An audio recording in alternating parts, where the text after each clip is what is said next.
रमन महर्षि की पूरी शिक्षा एक ही प्रश्न में समाई है। मैं कौन हूं? यह प्रश्न छोटा है, लेकिन इसमें अपार शक्ति छुपी है।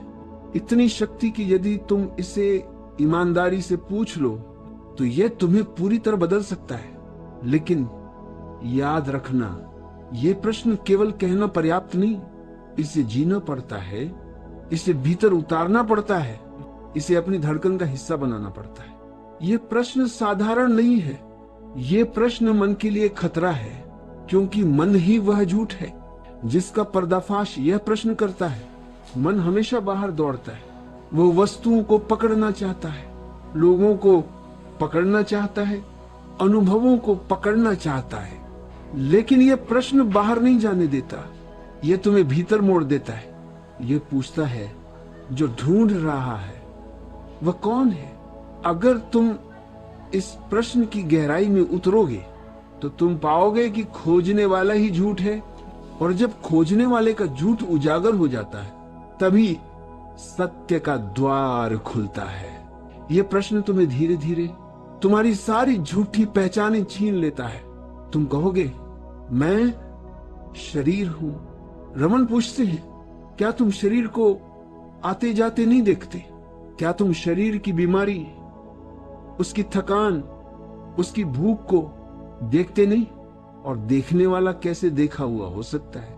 फिर तुम कहोगे, मैं भावना हूं। रमन मुस्कुराते, भावनाएं आती जाती रहती है, तुम देखते रहते हो, तो भावनाएं तुम कैसे हो?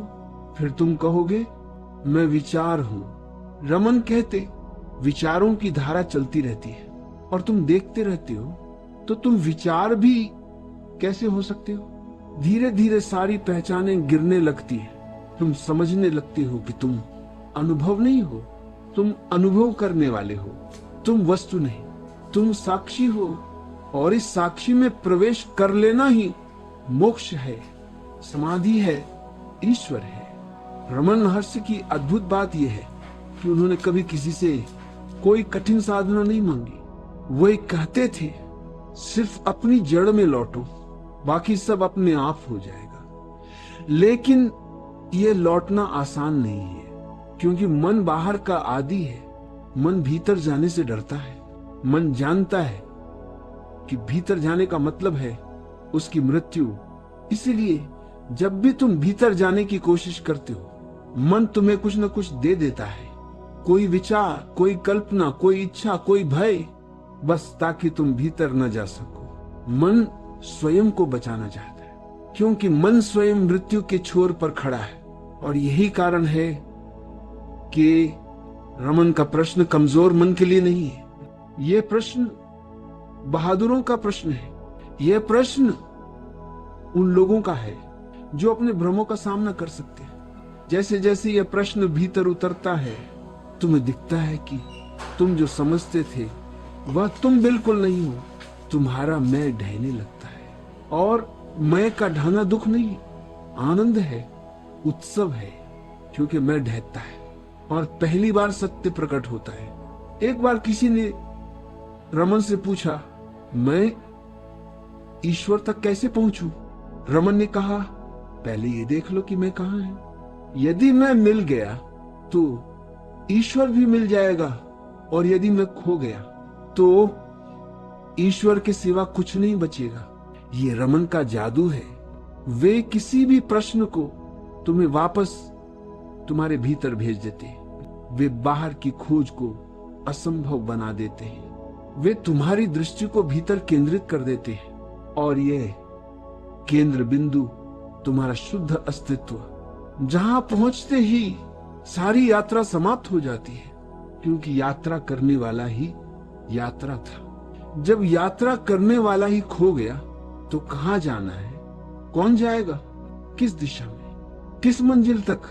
सत्य कोई स्थान नहीं। सत्य तुम्हारी अपनी प्रतिछाया है, जो मन के शोर में खो जाती है। और जब मन गिरता है, जब विचार मिटते हैं, जब पहचानें टूट जाती हैं, तब जो बचता है वह तुम हो, वह सत्य है, वो ही परमात्मा है। इसीलिए रमन कहते हैं, अपनी जड़ में लौटो, वहां प्रश्न भी नहीं रहेंगे और खोजने वाला भी नहीं, रमन महर्षि की ये शिक्षाएं सिर्फ शब्द नहीं है, ये अस्तित्व की धड़कनें हैं। इनमें वो सुगंध है जो केवल आत्मज्ञान के फूल में होती है। उनके हर शब्द में मौन छिपा है और उनके हर मौन में सत्य झलकता है।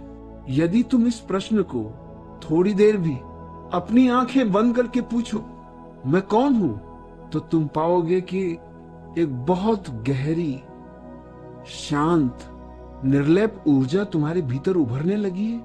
ये ऊर्जा तुम्हें खींच रही है अंदर की ओर, और यही तो रमन की क्रांति है। दुनिया ने तुम्हें बाहर खींचा है, रमन तुम्हें भीतर खींचते हैं। दुनिया ने तुम्हें विषयों में खो दिया है, रमन तुम्हें स्वयं में लौटा देना चाहती है। और जो स्वयं में लौट आता है वो मुक्त है। फिर उसे कोई बंधन छू नहीं सकता, फिर उसका दुख भी उसका नहीं रहता, फिर उसका आनंद भी उसका नहीं रहता। फिर वह बस साक्षी है, निर्मल, उज्जवल, अनंत